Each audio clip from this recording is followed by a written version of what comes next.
اس دن شام 10 بجے کسی نے یہ فیصلہ کیا کہ پاکستان کی جمہوریت پر حملہ کرنا ہے، مخصوص حلقوں میں جو نتائج ہیں ان کو تبدیل کرنا ہے۔ اب یہ فیصلہ کس کا تھا؟ یہ ان حلقوں میں فردن کسی نے یہ فیصلہ کیا، ان حلقوں میں جو لوگ تھے جو فیصلہ کرنے کی سکت رکھتے تھے، یا یہ فیصلہ کہیں اور ہوا؟ مجھے اس کا علم نہیں ہے۔ مجھے بہت افسوس ہو رہا ہے، ہم جو مقدمے لڑ رہے تھے 2017 میں، وہ کیا مقدمے تھے؟ ہم یہی کہہ رہے تھے کہ عدالتی عمل کے ذریعے رجیم چینج نہیں ہونا چاہیے اس ملک میں، عوام کو موقع دیں کہ وہ منتخب کریں کس نے حکومت میں رہنا ہے، کس نے حکومت میں نہیں رہنا۔ ایسا نہیں ہونا چاہیے کہ آپ جے آئی ٹیز بنائیں، عدالتوں کو بٹھائیں اور ان کے ذریعے کسی کے نام پہ سرخ لکیر لگائیں اور اس کو باہر نکال دیں۔ یہ بات تو واضح ہے کہ جو 8 فروری کو انٹرنیٹ بند ہوا، جو 8 فروری کو فونوں کے جو ڈیٹا پیکیجز ہیں ان کو بند کیا گیا، اس کی وجہ سے یہ تمام دھاندلی ہوئی ہے۔ جی، الیکشن کمیشن ہم وہی استدعا لے کر آئے ہیں جو ملک کے اب کوچے سے آ رہی ہے کہ 8 فروری کو 2 واقعات ہوئے۔ ایک میں سمجھتا ہوں پاکستانی قوم نے جمہوریت سے اپنی وابستگی کا اظہار ایک شاندار طریقے سے کیا۔ جس طرح اس دن ووٹ پڑا، تمام پابندیوں کے باوجود، تمام خوف کے باوجود لوگ آئے، انہوں نے ووٹ ڈالا اور ایسے ووٹ ڈالا جس نے ان کے جذبات کی عکاسی کی، ان کی جو سوچ ہے اس کی عکاسی کی۔ لوگوں نے خوف کے بت واقعتاً اس دن توڑے، اور یہ ایک ایسا روح پرور منظر تھا۔ اس دن سارا دن بطور کینڈیڈیٹ میں پولنگ سٹیشنز میں پھرا، بچے، بچیاں، بوڑھے آ کر بغلگیر ہوئے مجھ سے، اور انہوں نے کہا ہم آج اپنا اعتماد آپ کے حوالے کر رہے ہیں، آپ نے اس کی نگہداشت کرنی ہے۔ انکل، بیٹا، ہر قسم کے القابات سے نوازا گیا ہمیں، اور ہم بہت خوش تھے کہ پاکستانی قوم نے جمہوریت کے ساتھ، اس ریاست کے ساتھ اپنی وابستگی کا اظہار اس طریقے سے کیا ہے جو آئین اور قانون چاہتے ہیں۔ ایک بڑے خوشگوار ماحول میں آ کر لوگوں نے ووٹ ڈالے اور اپنی وابستگی کا اظہار کیا۔ لیکن یہ سب کچھ بدل گیا اس دن شام 10 بجے کے بعد۔ اس دن شام 10 بجے کسی نے یہ فیصلہ کیا کہ پاکستان کی جمہوریت پر حملہ کرنا ہے، مخصوص حلقوں میں جو نتائج ہیں ان کو تبدیل کرنا ہے۔ اب یہ فیصلہ کس کا تھا؟ یہ ان حلقوں میں فردن کسی نے یہ فیصلہ کیا، ان حلقوں میں جو لوگ تھے جو فیصلہ کرنے کی سکت رکھتے تھے، یا یہ فیصلہ کہیں اور ہوا؟ مجھے اس کا علم نہیں ہے۔ لیکن اس کے بعد جو منظر ہم نے دیکھا وہ اندوناک تھا۔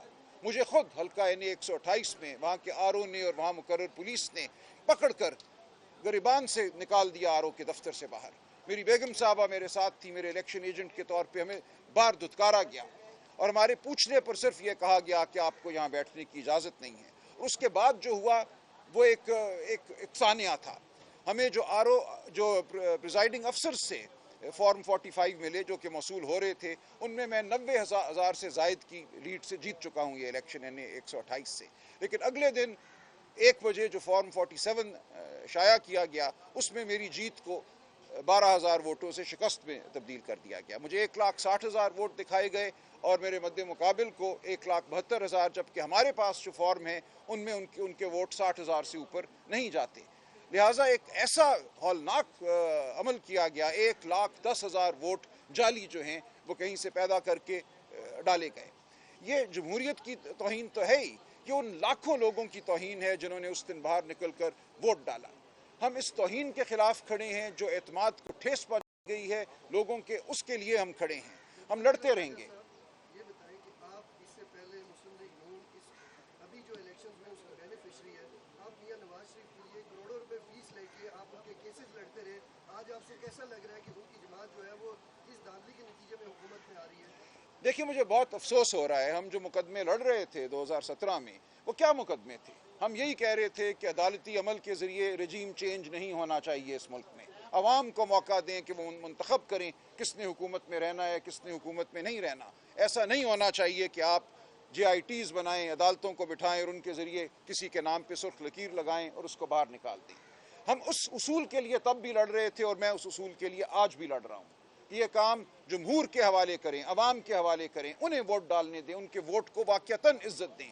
اور آج مجھے افسوس ہے کہ جو عوام کے ووٹ کی عزت کی بات کرتے تھے وہ آج اس بے توقیری اور بے عزتی کی بنیاد پر حکومت قائم کرنا چاہتے ہیں۔ اس کا مطلب آپ کی ججمنٹ ٹھیک نہیں تھی اس وقت؟ بالکل ٹھیک تھی، میری ججمنٹ کسی شخص کے حوالے سے نہ تب تھی نہ آج ہے، میری ججمنٹ ایک اصول کے حوالے سے ہے۔ جو بھی اس اصول کے لیے کھڑا ہے میں اس کے ساتھ کھڑا تھا اور کھڑا رہوں گا۔ آپ کیا سمجھتے ہیں جو انتخابات میں دھاندلی ہوئی کس نے کروائی ہے؟ مجھے نہیں پتا. دیکھیں یہ بات تو شواہد سے کرنی چاہیے. مجھے اتنا پتا ہے کہ دھاندلی ہوئی ہے. مجھے یہ پتا ہے کہ دھاندلی کیسے ہوئی ہے, آر اوز نے اور پولیس افسران نے کیا رول ادا کیا ہے, وہ سب میرے سامنے ہے. آر او صاحبان اور پولیس افسران نے جو موجود تھے موقع پہ آر او کے دفتروں میں, انہوں نے لوگوں کو پکڑ کر امیدواروں کو باہر نکالا, دروازے بند کیے, مار پیٹ کی, اور اس کے بعد جو دستاویزات بنائیں جن کا اب ہم نے تقاضا کیا ہے کہ دکھائیں ہمیں کس بنیاد پہ یہ 1 لاکھ کی لیڈ جو ہے اس کو 12,000 کی شکست میں تبدیل کیا گیا. جس طرح سے آج ہم دیکھ رہے ہیں سب سے زیادہ تعداد جو ہے آزاد امیدواروں کی اور پی ٹی آئی کی ہے جو فارم 45 کے حوالے سے یہاں پر آ رہے ہیں. آپ کو پرامن احتجاج بھی کرنے نہیں دیا جا رہا, تو کوئی ایسا لایا عمل ہے کہ ساری لائر کمیونٹی جو ہے وہ اکٹھی ہوگی؟ دیکھیے لائر کمیونٹی شاید نہ اکٹھی ہو, اور یہ ضروری بھی نہیں ہے. میں سمجھتا ہوں عوام کو اکٹھا ہونا چاہیے. ہر شریف النفس شخص کو اس معاملے میں اکٹھا ہونا چاہیے. اس کا تعلق سیاست سے نہیں ہے, یہ سیاست سے بہت اوپر کی اصولی بات ہے. لائر ایک چھوٹا سا حصہ ہے معاشرے کا. معاشرے کا آپ سب حصہ ہیں. معاشرے کا حصہ عوام ہے. ہمیں بطور عوام, بطور پاکستانی احتجاج کرنا ہے کہ ایسا مت کرو. اس کا بینیفیشری کوئی بھی ہو, اس سے مضروب کوئی بھی ہو, ہمیں اس اصول کے لیے کھڑے ہونا ہے. سلمان صاحب بتائیے گا, ہم دنیا چاند پہ پہنچ چکی ہے, ابھی تک ہمارے سسٹم جو ہے 10 بجے کے بعد اچانک بیٹھنا شروع ہو جاتا ہے. یہ دیکھیے جان بوجھ کر ہوتا ہے. الیکشن کمیشن کے باہر آپ موجود ہیں, یہ ہمیشہ سے ہوتا آ رہا ہے. سر ایسا اس سسٹم پہ کیا کہنا چاہیں گے, اس پہ کھل کے بات کیجیے گا کہ یہ سسٹم اچانک سے بیٹھنا شروع ہو جاتا ہے. دنیا میں کتنی زیادہ ترقی ہو چکی ہے اور ابھی تک ہم اسی بات پہ اٹکے ہوئے ہیں کہ ہمارے نتائج کو 3 دن لگ جاتے ہیں. سر اب ہم دیکھیے ایسی ایک 1.5 ارب آبادی والے ملک نہیں ہے, 24 کروڑ ووٹ ہے, تو 24 کروڑ میں سے کچھ ووٹ پڑے, ابھی 24 کروڑ بندے نے ووٹ نہیں کاسٹ. اس سسٹم کے بارے میں کیا کہنا؟ دیکھیے یہ تو پھر ایک بات کسی حد تک مفروضے کی ہوگی, لیکن یہ بات تو واضح ہے کہ جو 8 فروری کو انٹرنیٹ بند ہوا, جو 8 فروری کو فونوں کے جو ڈیٹا پیکیجز ہیں ان کو بند کیا گیا, اس کی وجہ سے یہ تمام دھاندلی ہوئی ہے. اگر اس دن انٹرنیٹ بند نہ ہوتا تو پریزائڈنگ افسران اپنے پولنگ اسٹیشن سے براہ راست الیکٹرانکلی فارم 45 جو ہیں وہ الیکشن کمیشن کی ڈیٹا بیس میں بھیجتے, اور یہ تمام جو جھگڑا ہمارے سامنے ہے یہ نہ ہوتا. اس جھگڑے کو پیدا کیا گیا انٹرنیٹ کو بند کر کے, اس دن فون سروسز کو بند کر کے. دیکھیے ہم ہر جگہ استدعا کریں گے, ہر دروازہ کھٹکھٹائیں گے, اعتماد ہو یا نہ ہو, جو کوئی قانونی راستہ ہے اس کو ہم اپنائیں گے. اب اعتماد ہونا ضروری نہیں ہے, ہمارے پاس جو راستہ ہے اس کو اپنائیں گے, ورنہ جو بات ہے وہ تو ہم کرتے ہی رہیں گے. الیکشن کمیشن نے کل ایک فیصلہ جاری کیا جس میں یہ کہا کہ آر او 3 فروغ میں رپورٹ جمع کروائے اور فارم 47 کو جاری نہ کرے. اس بعد اسی کی ریورس میں آج کو ڈسیزن دے دیا. آپ کو کس حد تک امید ہے کہ یہ دیکھیے مجھے نہیں پتا, مختلف مقدمات کے مختلف حقائق ہوتے ہیں. کسی مقدمے میں وہ یہ کہہ سکتے ہیں کہ روکو فارم 47 کو, کسی میں کہہ سکتے ہیں نہ روکو. اس سے کوئی عمومی تاثر نہیں لینا چاہیے. سر یہ بتائیے گا کہ 76 سالوں میں ہمیشہ سے دھاندلی کے الزامات ایک دوسرے کے اوپر لگتے رہتے ہیں, درست لگتے رہیں. دیکھیں دھاندلی کا معاملہ ختم کب ہوگا؟ نہیں ہوگا ختم جب تک ریاست فیصلہ نہیں کرے گی کہ دھاندلی نہیں کرنی, نہیں ہونے دینی. دھاندلی کو صرف ریاست ختم کرا سکتی ہے, اور جب ہمیں نظر یہ آ رہا ہے کہ ریاستی اہلکار دھاندلی میں شامل تھے. دیکھیں یہاں دھاندلی فریقین کے درمیان بہت کم ہوئی ہوگی وہ, لیکن اصل دھاندلی آر او اور پولیس افسران نے کی ہے.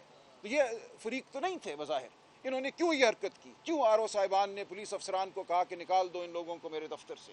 قانون کا تقاضا ہے کہ کنسالیڈیشن جو ہے وہ فریقین کینڈیڈیٹ کی موجودگی میں ہوگی.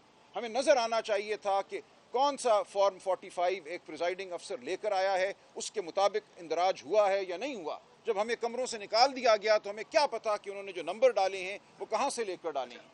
سلمان اکرم راج صاحب, اس وقت آپ الیکشن کمیشن کی باہر موجود ہیں, اندر سے آ رہے ہیں, کیا کارروائی ہوئی آج, اور آنے والے دنوں میں کتنے پر امید ہیں کہ جو نتائج ہیں وہ آپ کے حق میں آئیں گے, رزلٹ آپ کے حق میں آئیں گے؟ دیکھیے ہم نے اپنی آج استدعا جو ہے وہ دائر کی ہے, کل غالباً سنوائی ہوگی. دیکھیے امید کا ہونا نہ ہونا غیر اہم ہے. میرے لیے ایک جو راستہ ہے اس پہ میں نے چلنا ہے, وہ راستہ قانون کا, آئین کا راستہ ہے. اس میں یہی میرے سامنے ایک ذریعہ ہے کہ میں اپنا احتجاج جو ہے, جو اپنی استدعا ہے وہ آگے بڑھاؤں. اور جو ہوا ہے میری نظر میں وہ اتنی فاش دھاندلی ہے کہ کوئی بھی ادارہ, کوئی بھی جج, کوئی بھی الیکشن کمیشن اس کو جھٹلا نہیں سکے گا. تو راجہ صاحب آپ دھاندلی کا تو ذکر کر رہے ہیں, لیکن دھاندلی کے کرداروں کا, ذمہ داران کا ذکر نہیں کر رہے. گارڈین نے ایک آرٹیکل لکھا, اس میں آپ کو کوٹ کیا, بعد میں آپ نے ٹویٹ کیا جی مس کوٹ کیا گیا. بالکل. آپ کھل کر کیوں نہیں سامنے آ رہے؟ دیکھیں میرے سامنے کر رہے ہیں, انہیں کیوں نہیں نامینیٹ کر رہے؟ دیکھیں میں کیسے کہوں, میں نے کہہ دیا نا, آر او اور پولیس افسران نے کی ہے. ان کو کس نے کہا تھا, میرے پاس اس کا کوئی ثبوت نہیں ہے.